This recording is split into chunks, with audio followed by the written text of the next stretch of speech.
Hello and welcome to Short Points, where we share thoughts on the Sabbath school lessons.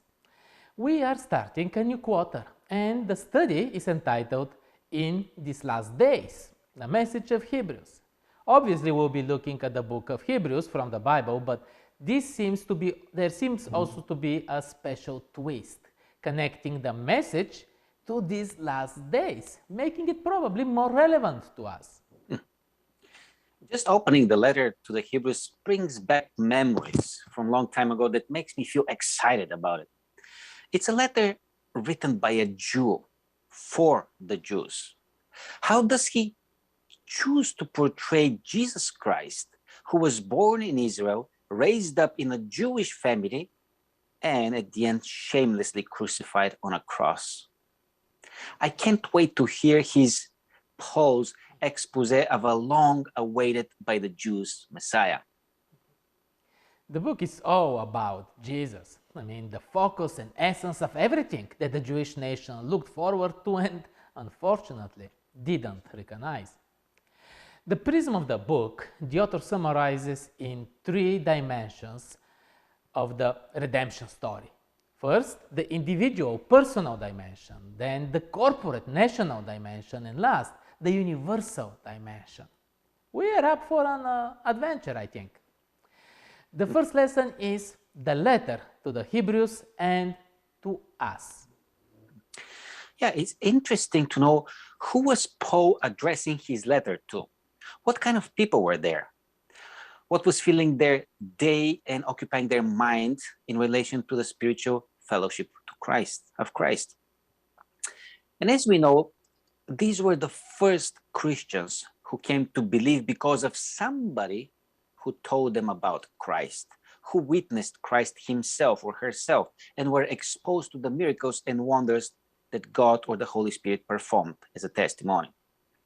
As powerful their personal experiences were for the first Christians, parallel to them, another reality was building the societal matrix of their life.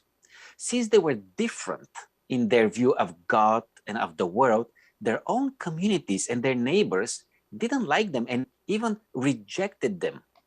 They were persecuted, they were beaten, incarcerated, shamed, their property were confiscated, and etc. However, they kept the faith, remained faithful despite all the adversities. Interesting that we are surprised today when we encounter similar adversities. I'm sure that many can relate to these experiences. Initially, they were happy to accept suffering for the new love they had discovered. They witnessed huge multitudes being baptized. They witnessed the powerful work of the Holy Spirit. They experienced liberation from the bondage of sin. But with time and suffering, it was taking a toll, and many started questioning their faith. The letter is a sermon. Paul is opening his heart to their hearts, challenging them to persevere. Constant challenges and standing up to what you believe can be exhausting, and it's normal to lose breath after running for quite a while. Similar was the experience of Elijah, the prophet Elijah, who lost courage, who lost hope, who was running. What God did, he gently took care of his physical needs first, and then encouraged him, and he pointed out to a new direction that he must go. Isn't it the same today in the 21st century? People around us are crying for help for their physical needs and also financial needs.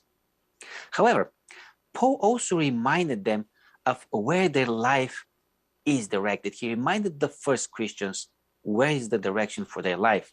What's the goal in their life? What's the mission that probably they have lost sight of in those moments of discouragement? The apostle encouraged meetings together for the Christians and reminded them that Christ is coming back soon, that they live in the last days. So keeping your focus on the heavenly things diminishes the worries, the challenges, the burdens in our earthly life. And we did experience some of this during communism, for example. This advices from Paul may sound not relevant or not helping much, but they did miracles for the church. Community that cares for each other, visits, help with work, listening, supporting. It does miracles socially but also spiritually, sharing our experiences with God. God wasn't in the fire and thunder. He was in the still little voice. God talks today in our hardships as well. Hopefully, we can open and listen and let Him take care of us as He did for Elijah at the time. The message of Hebrews is the study for next week.